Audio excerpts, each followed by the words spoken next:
The rain had come early to Atlanta that spring. It washed down the highways and glimmered atop the black roofs of the old quarter, where age and luxury converged beneath the heavy oaks. Eloise Walker lived here, in a mansion built with both pride and pain. Its stained glass windows whispering stories to those patient enough to listen. Eloise was not just known for her wealth, but for her presence, a woman whose very posture could command a room, whose hands had once stitched the wounds of her neighbors, and whose tongue could slice through hypocrisy with grace. At 68, her hair was threaded with silver, yet she wore gold, a symbol of resilience more than extravagance. Subscribe and hit like. Our powerful stories add years to your life. Join our Story Lovers Club and let us know in the comments, where are you listening from? Marcus Evans first saw Eloise in the parking lot of St. Luke's Community Center, where he worked as an assistant for local poetry readings and funded his mother's medicine by waiting tables when shifts were available. He was 24, tall and lean, with skin like polished obsidian and eyes that flickered with secrets older than his years. Life had not taught him patience, but it had certainly taught him longing.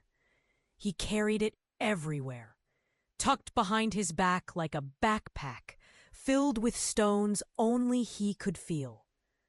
The night of the first reading seemed like an accident, both too ordinary and too crucial to the outcome that would ripple across their lives. Eloise arrived in her signature way, a sweep of sake scarf and laughter that made others nearby stand taller, speak softer. Marcus watched her from behind the microphone as he recited his poem, voice low and clear. My heart is an old house, built before I had a name, and every window aches for someone brave enough to enter. When he finished, the applause was polite, but Eloise did not clap. Instead, she nodded once, a gesture that felt to Marcus like an invitation, or perhaps a challenge. After the crowd thinned, she approached him, her cane tapping in slow rhythm. That last verse, Mr. Evans, Marcus Evans. It shook something out of me, Marcus. May I ask, who taught you to write like that? Marcus answered honestly. Nobody taught me to feel. The rest came later. Eloise smiled, the corners of her mouth trembling. If you're not busy next Saturday, you must join me for supper. I don't like eating alone, and you seem a worthy companion. So began the story that Atlanta would never forget, though most people would only ever know the rumors.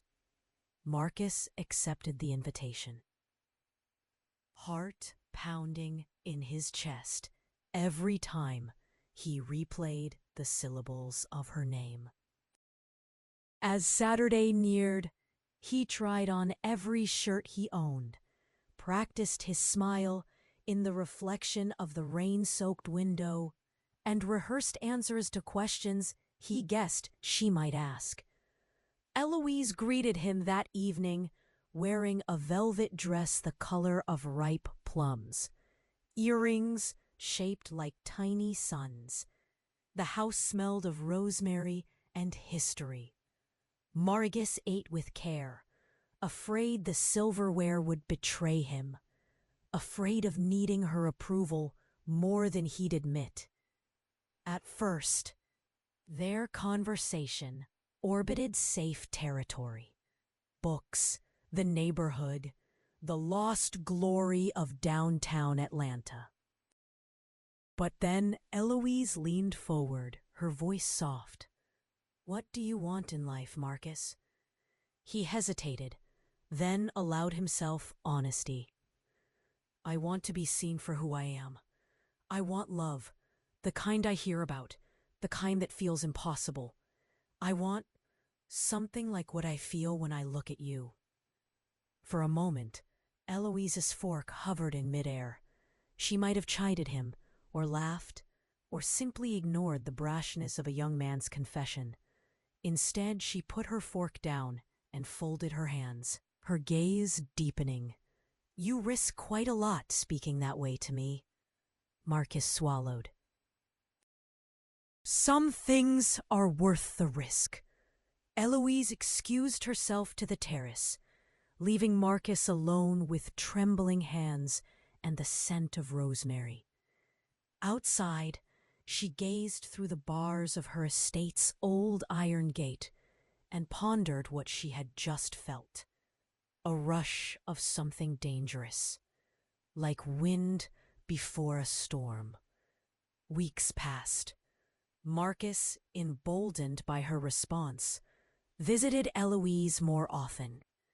Their rapport grew stranger and sweeter. He drove her to charities she managed, arrived with stories of the city's changing rhythms, wrote letters in ink on thick envelopes, smelling faintly of tobacco. He learned which newspaper she liked, which music made her cry, how she never touched a single glass of wine, not since the day her late husband died. Atlanta was not blind. People began to murmur. "That young man, he's after her fortune." Would Eloise dupe so low? At church functions, Eloise noticed her friends pulling away, eyes narrowing. One evening on the moonlit veranda, Marcus said, "You are the only person who ever listens to me. You are dazzling, not like someone's grandmother, but like a secret I wish I could keep. You make me want to write stories I never thought I'd survive," Eloise replied quietly. "Marcus, do you know what you invite? It's not just gossip. It's the kind of scrutiny that ruins lives. You are not an old soul. You are a young flame, and I am all dried wood." "I don't care," said Marcus. "I would set the whole world on fire for you." It was then the first shadow fell across their budding love. Eloise received an anonymous voicemail that night. The voice was distorted, malicious yet clear. The old witch seducing poor Marcus Evans. The city needs to know. There will be consequences. Not long after, Eloise's foundation found itself in jeopardy. The board grew cold. Sponsors began withdrawing. At her annual gala, Gerald Walker, her late husband's cousin and nominal advisor, cornered her near the garden. "This must end. You are almost 70, and that boy wants the life you made. He'll ruin you, Eloise. Let it go before others drag it through the dirt." But Eloise would not yield. She remembered the youth she had loved long ago, a forbidden affair, a man 30 years her senior, whose absence left a wound that would never fully heal. She saw Marcus as redemption, or perhaps a chance to finally hold the impossible in her hands. Rumors spread into Marcus's own world. Strangers hurled insults at him outside St. Luke's. The kitchen staff where he worked stopped speaking to him. His mother's health grew worse. The hospital asked for money Marcus could not hope to gather. Eloise offered help, but Marcus refused. his pride cutting deeper than desperation. Then came the bribe. An envelope slid beneath Marcus's battered front door. $100,000 to leave Eloise. No questions, no noise. The offer sickened him. The following day, his mother collapsed.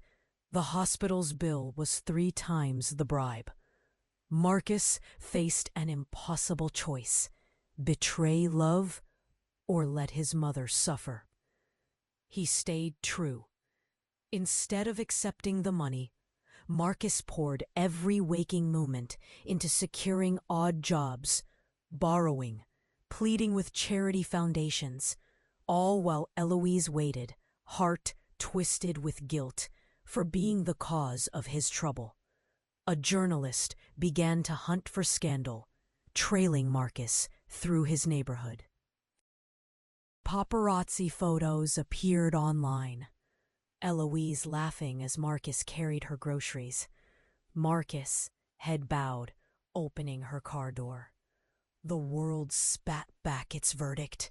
She was a predator. He was a grifter.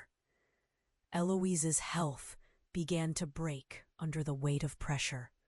A stroke left her bedridden in the same house where she'd first welcomed Marcus, with poetry and courage. Marcus refused to leave her side.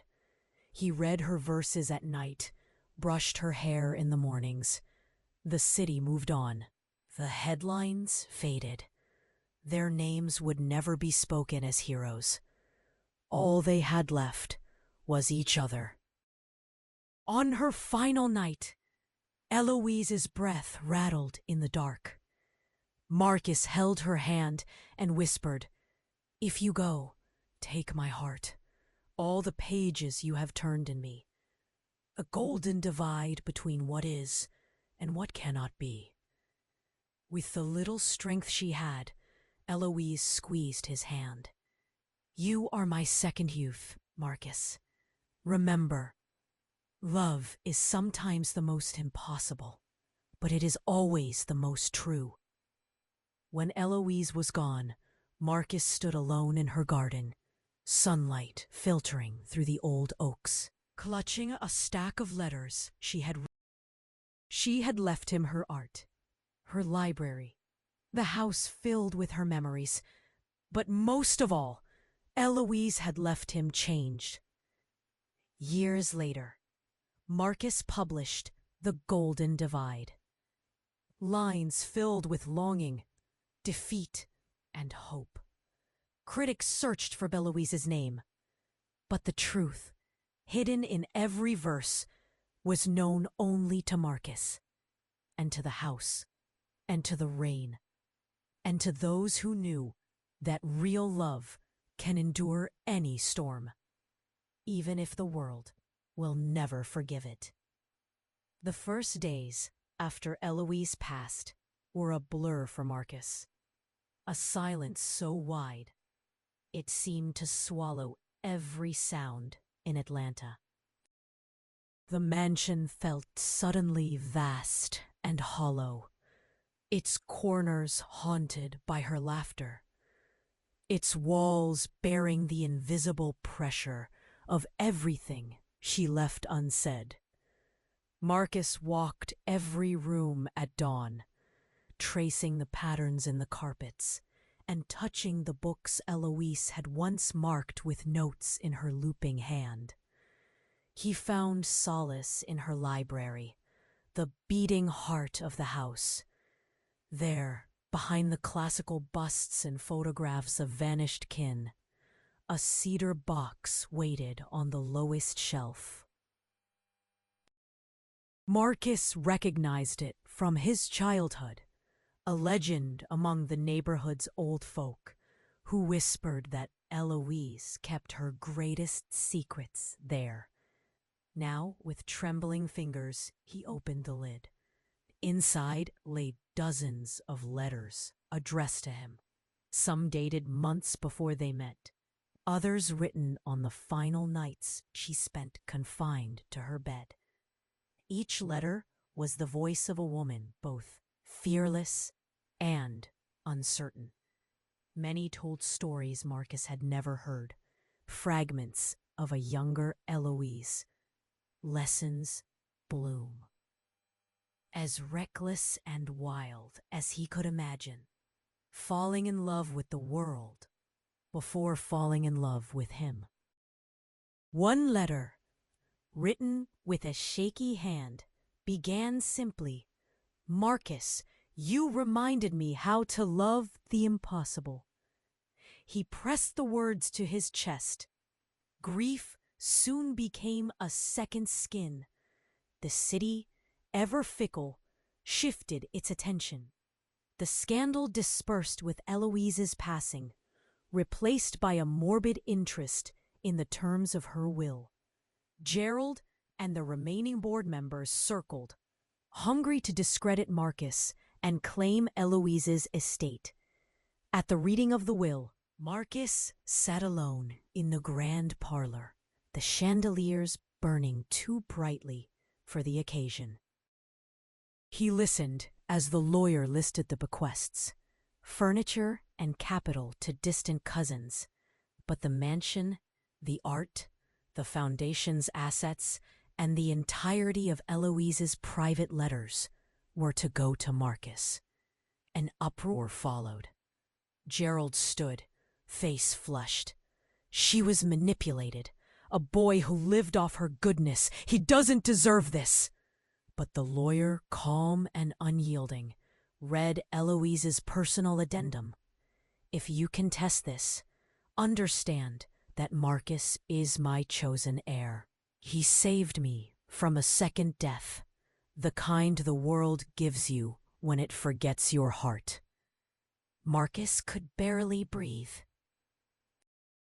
He refused the grandeur of the mansion for weeks, sleeping in the guest room where Eloise had once tended to him after his mother's illness. He donated much of the artwork, turned down the relentless journalists, and began quietly, almost invisibly, tending to Eloise's charities. He funded scholarships in her name for women returning to school, opened clinics in underserved neighborhoods, and invited poets to paint the city with verse the way Eloise always dreamed. Lessons bloom. In the solitude of her old study, Marcus opened the cedar box again, found the oldest letter of all, dated 45 years prior. "I met a man when I was young, Marcus. He was old enough to be my father, but he was life itself to me. A teacher, a lover, a secret.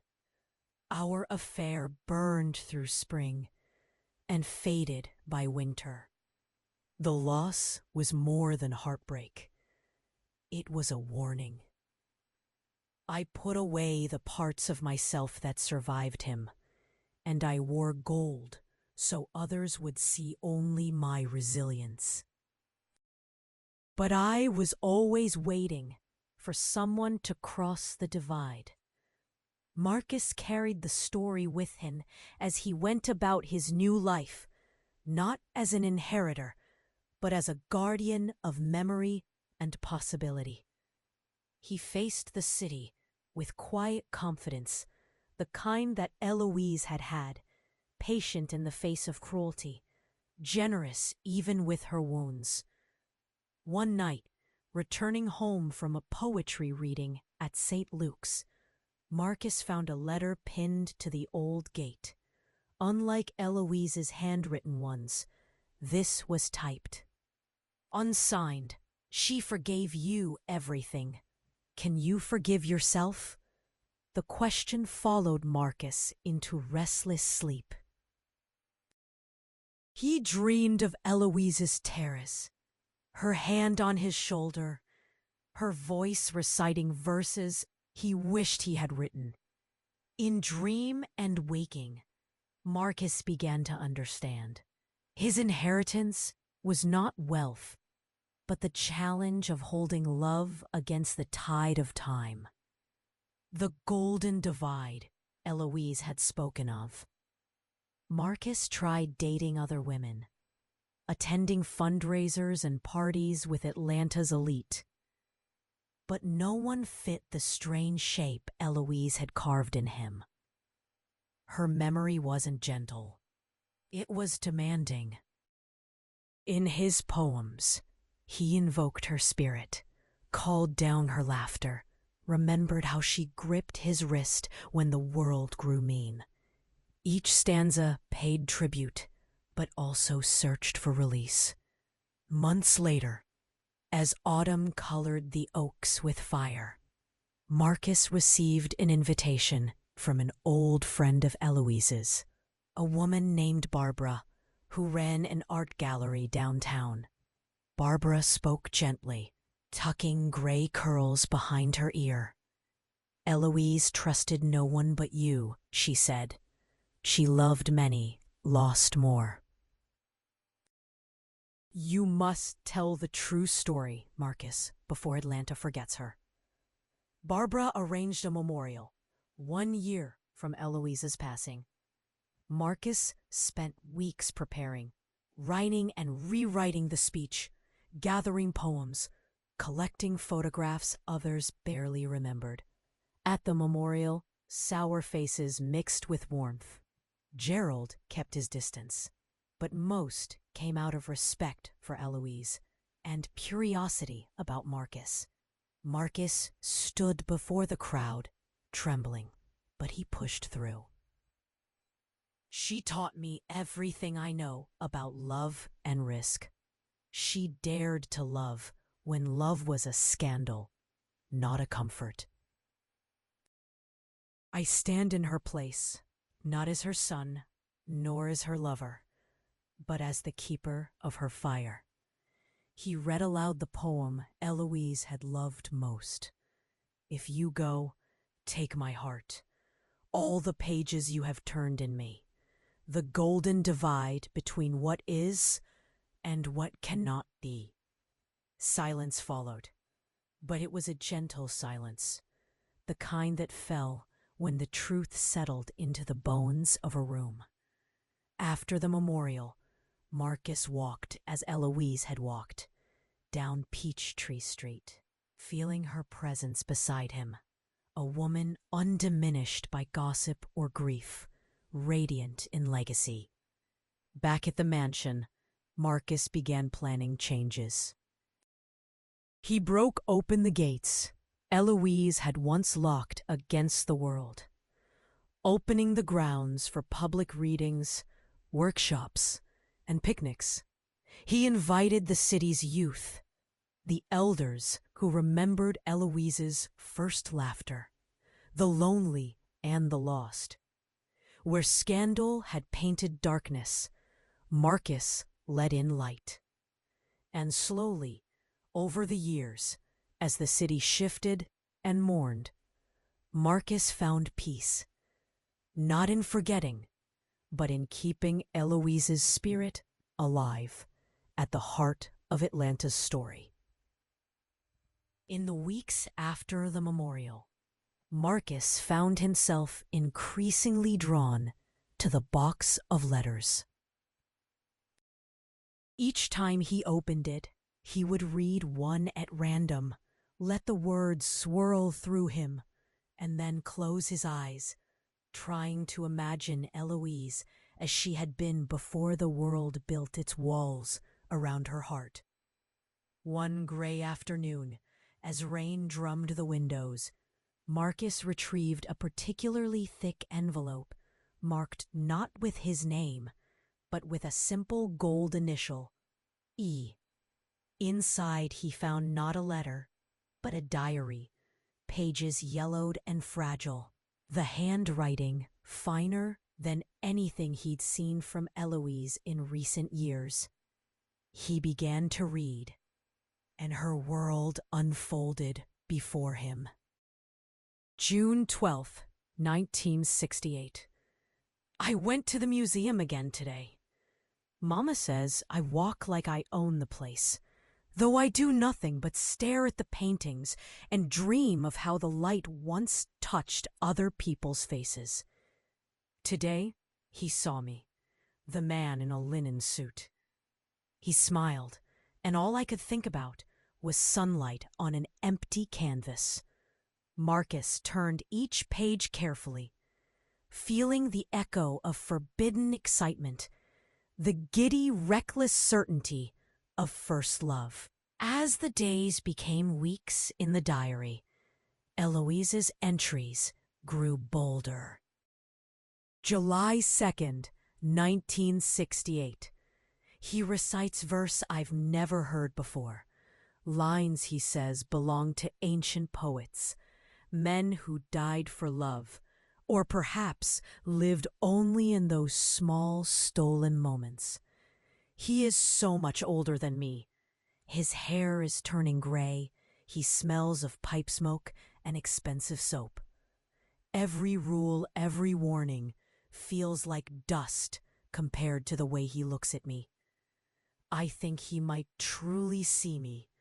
No one else ever has. Marcus's heart pounded, suddenly understanding the pattern behind Eloise's affection for impossible, shimmering longing, the constant thread through her life. He closed the diary, but years of Eloise's secrets, pain, and hope seeped into his dreams. That night, he dreamed of her as a young woman, running breathless beneath magnolias, her laughter weaving with the sound of distant jazz, her eyes finding those of a man who felt both danger and salvation. The following morning, Marcus awoke with an idea boning in his mind. He would write the story into poetry, a cycle of verses piecing together Eloise's hidden years, blending them with his own heartbreak, so that Atlanta, at last, might understand their love was never a transaction or a mistake, but the echo of something generations old. He set to work in her study, scattered with pages and old photographs. The world outside seemed to move on, indifferent to Eloise's memory. Gerald had lost his court bid, the tabloids found new scandals, and Marcus's own name faded from headlines. Yet, within the city's underground scene, word of his readings spread. Young poets came to the house with battered notebooks and nervous hope, seeking the kind of honest kinship Eloise had once offered Marcus himself. One warm night a visitor arrived, an aging man named Louis, who'd worked as Eloise's gardener decades before. Louis sat with Marcus on the veranda and shared what he remembered. She always had this spark, was told too many times how to live, how to love. I think it made her love harder, you know, not wild in the way folks gossip, but with so much depth it scared people. She took in strays. She reached for beauty even when it cost her. That's what people forget. That's what they never could forgive. Marcus recorded Louis's words, and those of others who visited, constructing a mosaic of Eloise that was so much more profound and sorrowful and fierce than the tabloid's villain or saint. But even as he honored her, Marcus was not free of regret. Alone, late at night, after the last poetry workshop ended, and when the garden fell silent, he sometimes feared he had been more burden than blessing in Eloise's final years. The old anonymous note haunted him. She forgave you everything. Can you forgive yourself? Unable to answer, Marcus poured his doubts into his poetry. Winter settled over Atlanta, crisp and unyielding, and Marcus began waking early, pulled from dreams by the urge to walk the city before sunrise.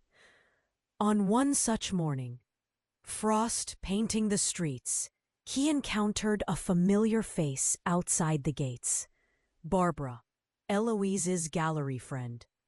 She carried a small painting, its surface obscured by brown paper. "I think it's time you saw this," she said. Inside the warmth of the kitchen, Barbara unwrapped the painting.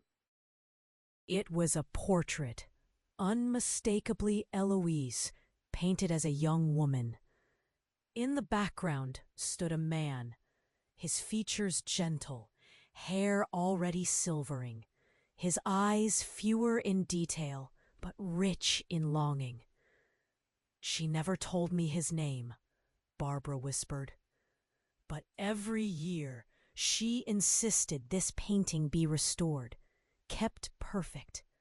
She said, one day someone I love will need to see that I lived bravely, even when it cost everything.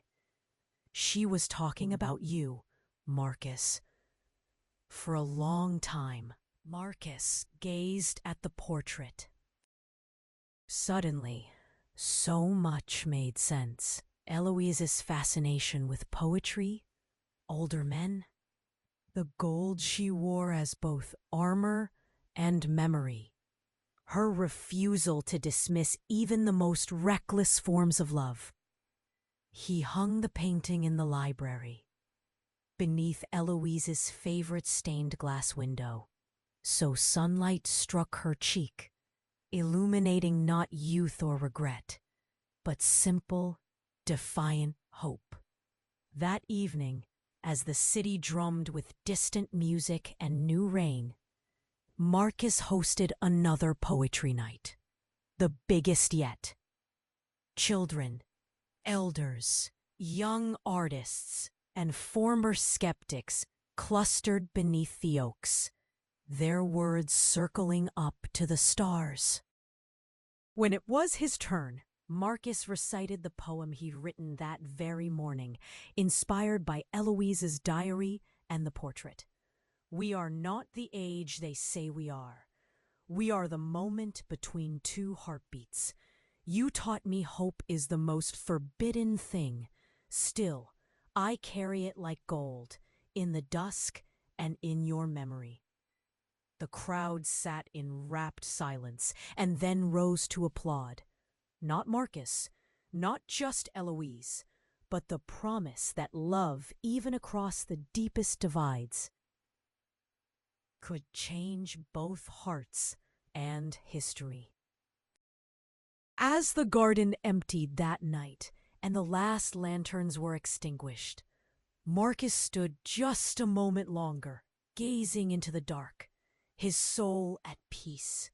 In the lingering hush, he felt Eloise at his shoulder, hand resting lightly on his back, her laughter promising that an impossible love was not wasted, but written in rain, in gold, and in the enduring light of a new day. In the months following the poetry night beneath the oaks, Marcus felt the rhythm of his life shift. The house became vibrant again, a living, breathing place where Eloise's memory didn't linger as a shadow, but as a presence that inspired and anchored him. He accepted invitations to read at universities and bookshops, carrying the story of Eloise, her wisdom, her rebellion, her infinite care into new places. But no public recognition dulled the ache that resurfaced at night. Sometimes, sitting in Eloise's old chair, Marcus found himself longing for her advice, hungering for those moments when she saw beyond his anger or uncertainty and spoke a truth only she could shape. He missed her stories of youth and heartbreak, the ones that made sense of his own chaos. One unseasonably warm evening, Marcus wandered through Eloise's attic, a place heavy with objects few had touched in decades. He found trunks stuffed with outdated dresses, faded hats from a different era, crumbling photo albums, and beneath a pile of dustcloths, a battered tape recorder. Inside, a cassette was already loaded. Written on its label in Eloise's handwriting was a single word: courage. Curiosity stirred. Marcus brought the tape player down, fixed the old batteries, and pressed play. Eloise's voice, a little higher and filled with laughter, filled the silent library. "If you're listening, Marcus, the house must have outlived me. Don't let the attic scare you. You'll find my confession in every memory up there. I recorded this for the days when you need something heavier than verses, something real. You asked me once if I regretted loving across years and rules and hearts. The truth is, the only regret I have is not shouting about it sooner." She chuckled, and in the pause, Marcus heard distant birdsong, as if Eloise had recorded it on a spring morning. "I know you worry that you cost me friends. Maybe you even wonder if loving me made your life smaller. But that's the trick, darling. Without you, my world would have shrunk to shadows and silence. You made me present. You made me wild again. Don't you ever let sorrow tell you otherwise." The tape whirred quietly for a while before Eloise continued, softer. "Remember, it is noble to love what the world calls impossible. To fight for it, to kneel for it, to lose sleep and gain scars for it. Don't stop. Use the love you carry to shape your art, your work, your every morning. That's your part of the legacy. Now don't you go hiding in these attic shadows. Go outside. Let the world see who we were." Marcus wiped his eyes as the tape clicked to an end. With new resolve, he devoted himself even more fiercely to the foundation Eloise left. He brought in counselors to help young people who face the kind of judgments they had. He partnered with churches and universities, breaking through the old shame and suspicion with the power of testimony and poetry. In time, he was invited to speak at the opening of a new community arts center in Eloise's old neighborhood. The city's skeptical gaze seemed softer now, warmed by Marcus's quiet consistency, the generosity of the foundation, and the echo of Eloise's grace. On the night of the inauguration, Marcus stood before a mural, a vibrant silhouette of Eloise, arms open, painted by local artists who had never met her but felt her impact through Marcus's work. He told the crowd, she believed love is an act of courage, not the kind that ends wars, but the kind that gets you through a single hard day. Every painting, every poem, every voice raised here carries a part of her dream. I am but one person who held her hand for a time. The rest is up to all of us. After the applause, an older woman, Mrs. Willoughby, a longtime neighbor, once among Eloise's fiercest critics, approached Marcus with a tentative smile. She changed, you know, after she met you. Used to be, she kept her garden closed, kept her words tight. You made her laugh in church, made her argue with Mr. Gerald about everything and nothing. That woman needed someone to remind her of the fire. I was wrong to judge it, son. I'm sorry. Her apology, unexpected and humble, broke something open in Marcus. He felt, for the first time, that the city was finally learning the truth of Eloise, not as the headline or the cautionary tale, but as a person who chose and suffered and loved bravely. The garden at the estate became a site for celebration and remembrance. Every year on Eloise's birthday, Marcus welcomed friends, poets, critics, skeptics, and those healed by acts of impossible love. They read her favorite verses, they shared stories, sometimes bitter, more often joyful. The circle grew every season. New faces drawn by the legend, but kept by the reality Marcus had worked so gently to craft. Late one summer night, as the last guests drifted away and fireflies blinked in the shadows, Marcus sat beneath the magnolia tree where he'd first confessed his love to Eloise. He closed his eyes and listened to the soft city sounds, the laughter carried over from distant porches, the memory of her voice still guiding, always brave. "I am enough," he whispered into the warm darkness. We were enough. And he knew, finally, with the kind of peace that doesn't erase pain but honors it, that the golden divide was not a chasm to be filled with regret, but a bridge, one built from longing, courage, and the kind of love that never quite leaves, no matter how impossible the world claims it to be. As the years unfurled, Marcus grew into a quiet icon of Atlanta's cultural life. Eloise's mansion was no longer just a relic of a storied scandal. It had become a symbol of resilience, transformation, and the redemptive power of difficult love. The city changed, as cities do. Old buildings surrendered to glass towers, and new faces populated the neighborhoods Eloise once walked like a queen. Yet the library, the gardens, and the art rooms remained as she had wished, humming with activity from dawn until midnight. Marcus, now in his 30s, watched the next generation blossom.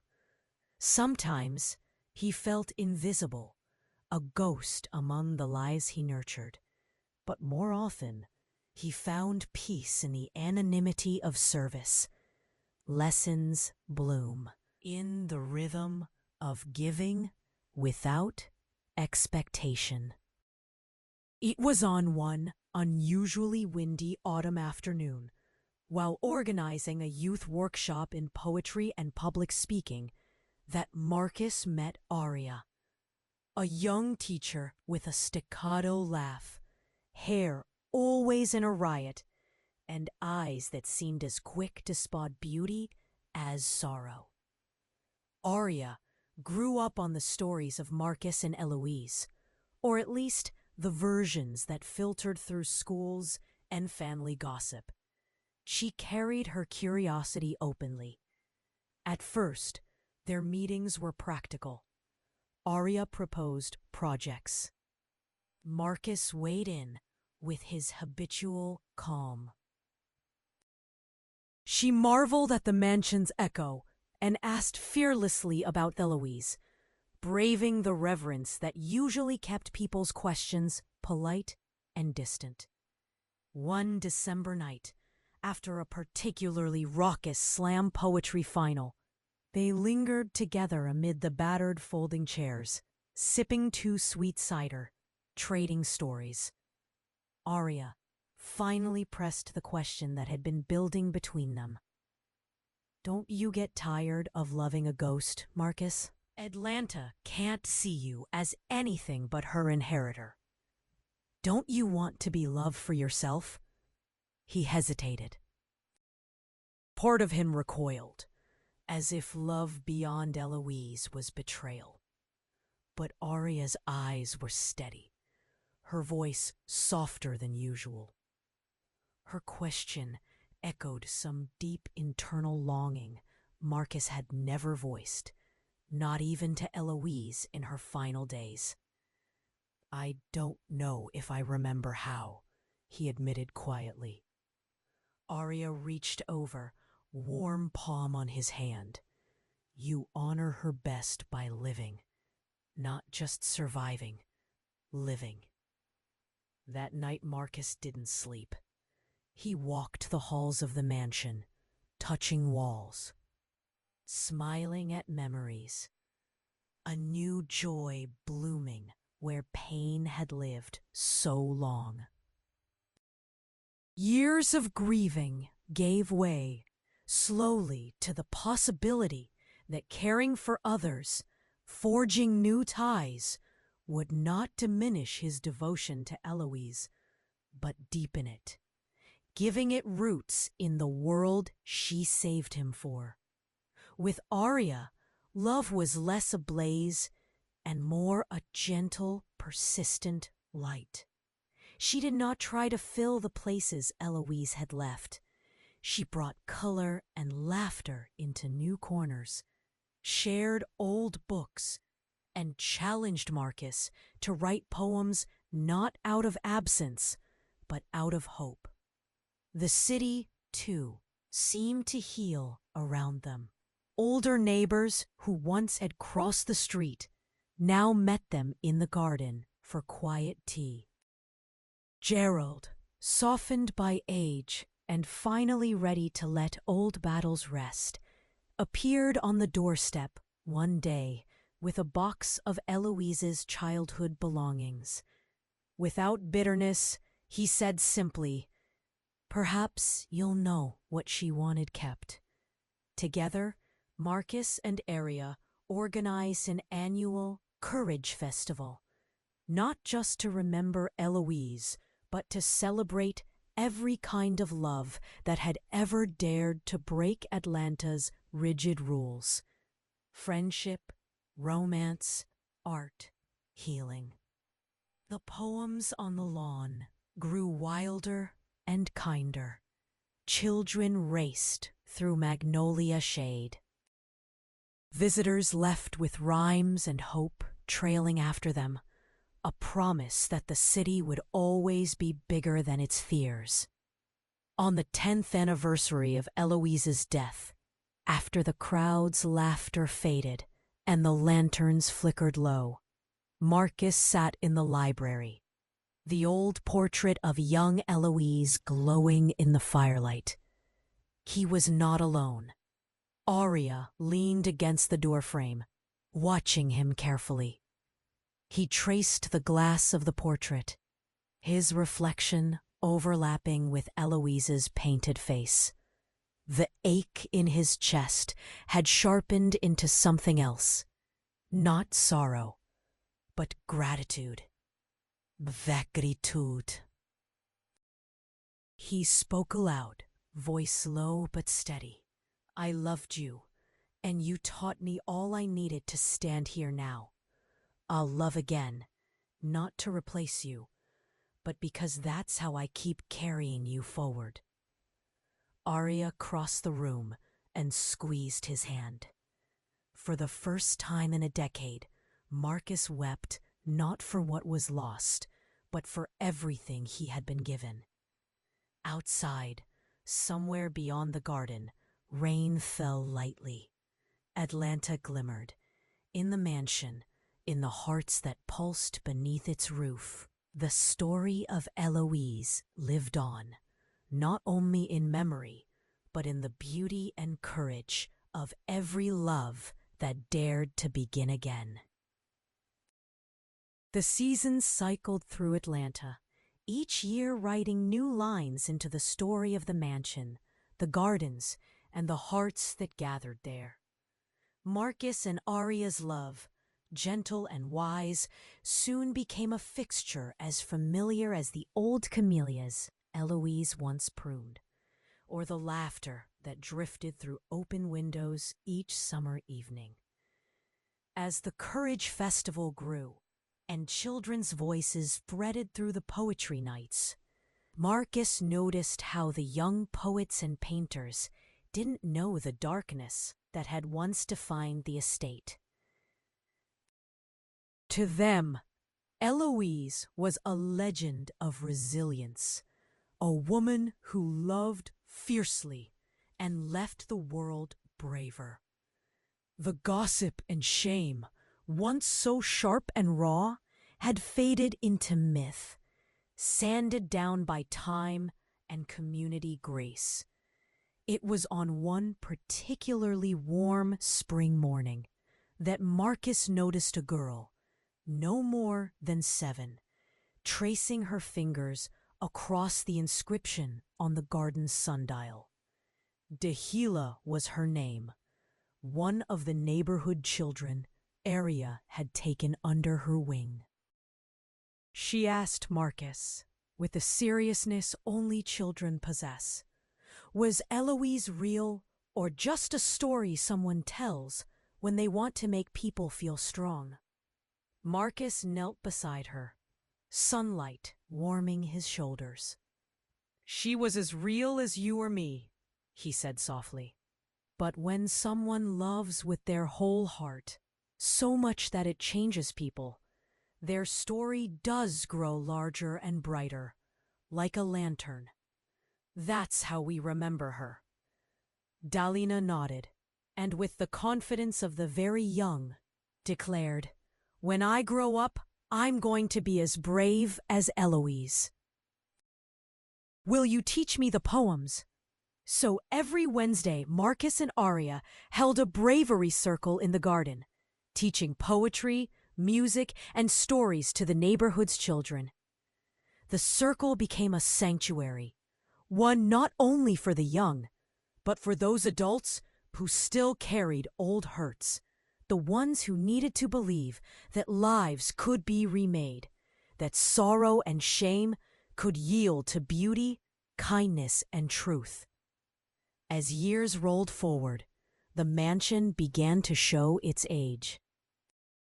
Aria, ever practical, led a campaign to restore the stained glass and repair the roof, drawing on city grants and the blessings of neighbors who once might have voted to see the estate torn down.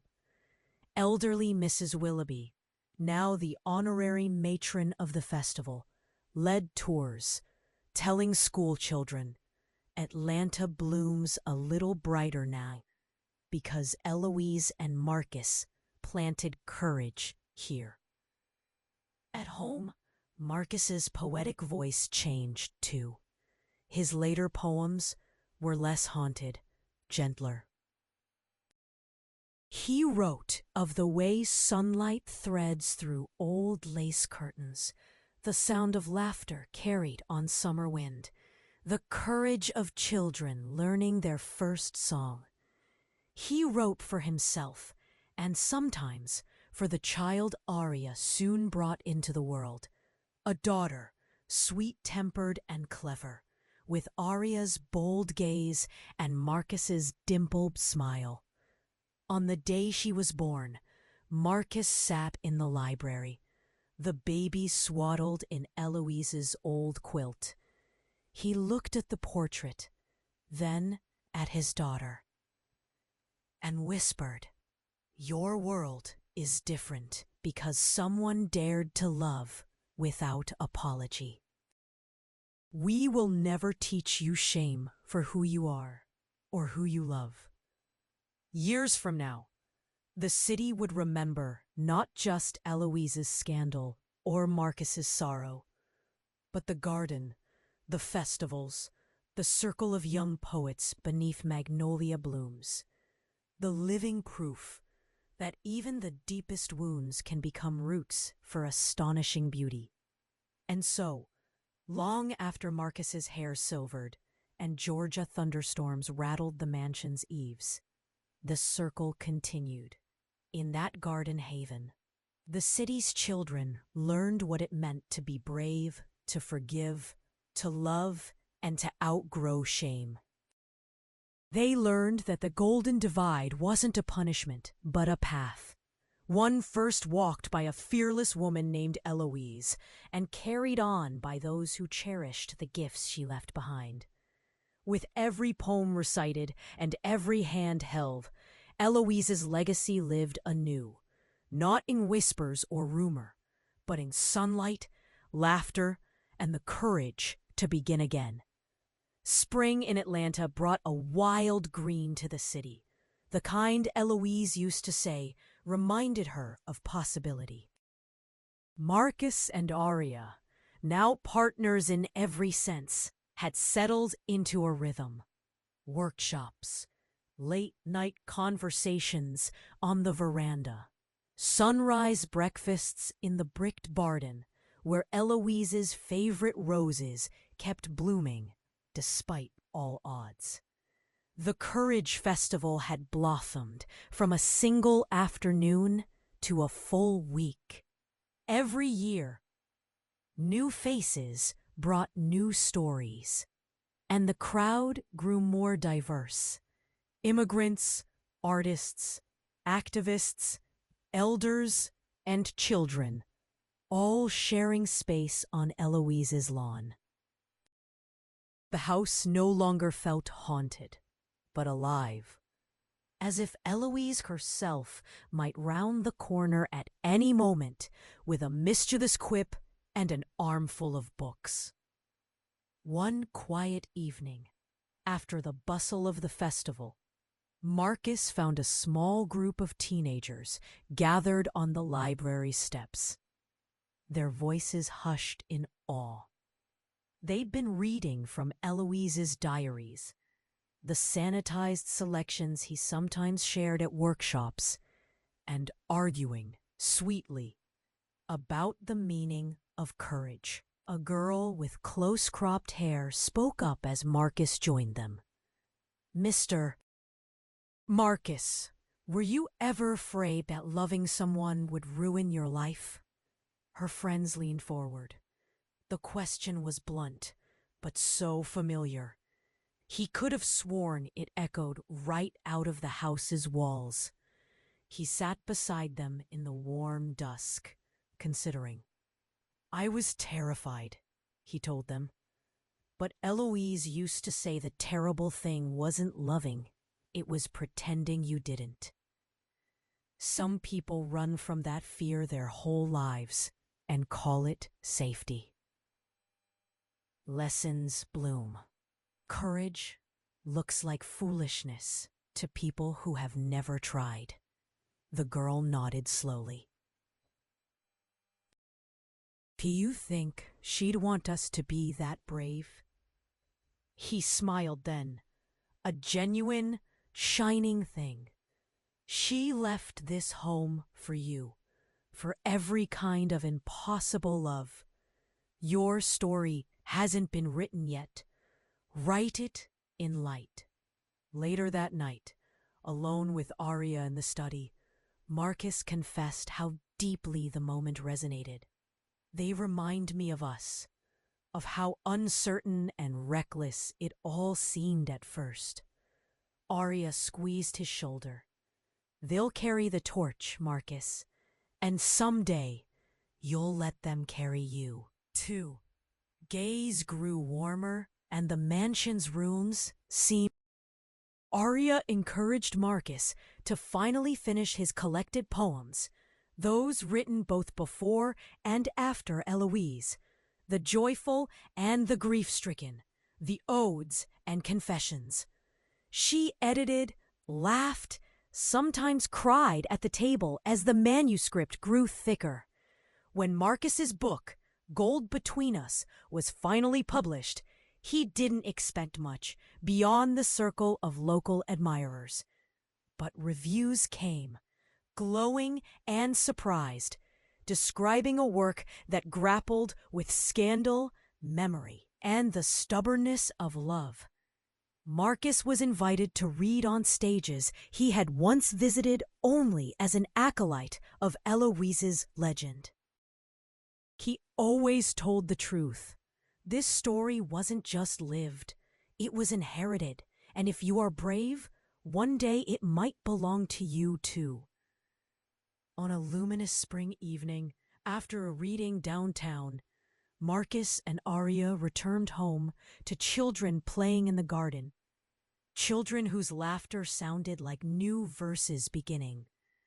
As dusk melted into dark, Marcus took Arya's hand and led her onto the broad old porch. "I used to think legacy meant defending a memory," he said, voice soft. "But it's more than that. It's letting your story become shelter for others. It's letting go a little so others can start again." Arya pressed her cheek to his shoulder. "The city's not just surviving. It belongs to the brave now."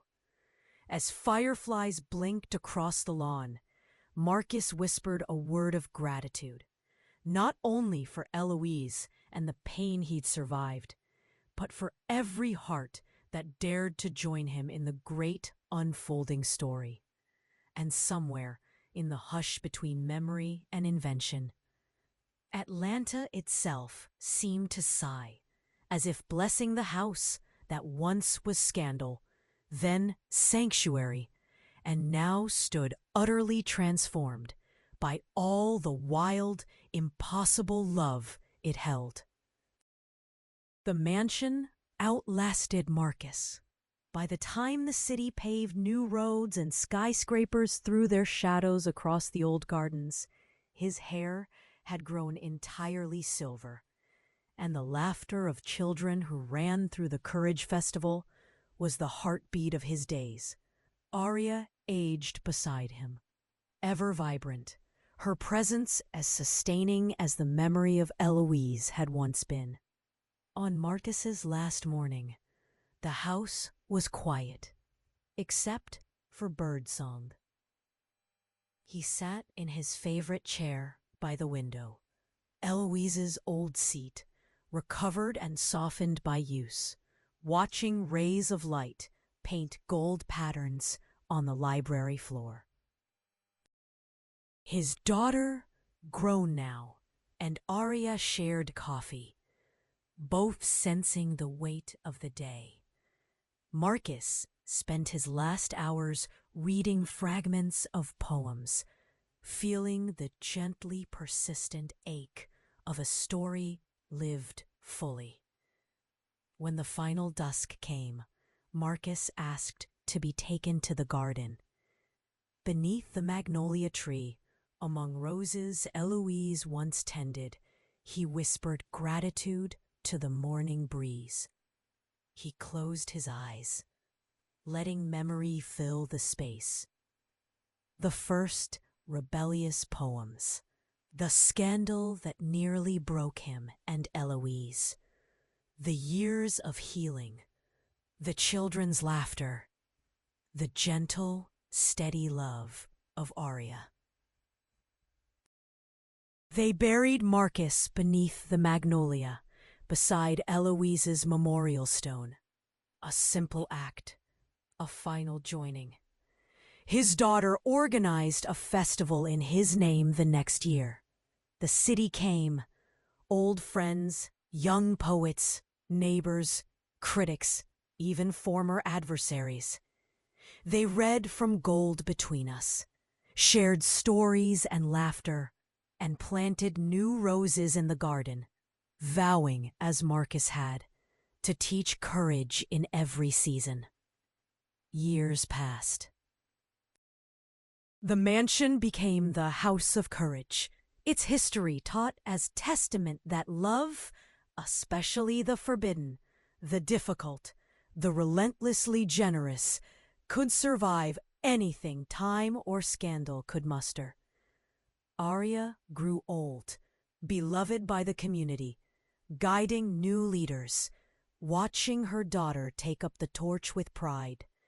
Sometimes, in the quiet of the library, she would sense Marcus and Eloise laughing from some distant, sun-drenched place. One autumn, decades after Marcus's passing, the city convened a gathering on the estate's lawn. And Louisa's grandniece, now a poet herself, read from an old tape, a fragment of Eloise's voice, urging listeners to be wild and gentle and impossibly brave. The crowd fell silent, then erupted in applause. New generations had come for stories and stayed to make new legends. The Magnolia, ancient and sprawling, grew in the golden divide between memory and hope. Beneath its shade, the children of Atlanta learned poems about shame, forgiveness, and the fierce miracle of loving beyond fear. They grew up believing courage was ordinary, that justice could bloom in gardens tended by those once cast out, and in every festival, every circle of verse and laughter, the story of Eloise, Marcus, and those who followed pulsed quietly on, not as scandal, but as redemption, not as lesson, but as invitation. The city was changed forever by the hearts that dared to cross the divide and make a home of it. In the end, love had outlasted everything. The mansion stood, and the golden divide was gone, transformed by a legacy of wild, impossible, undying courage.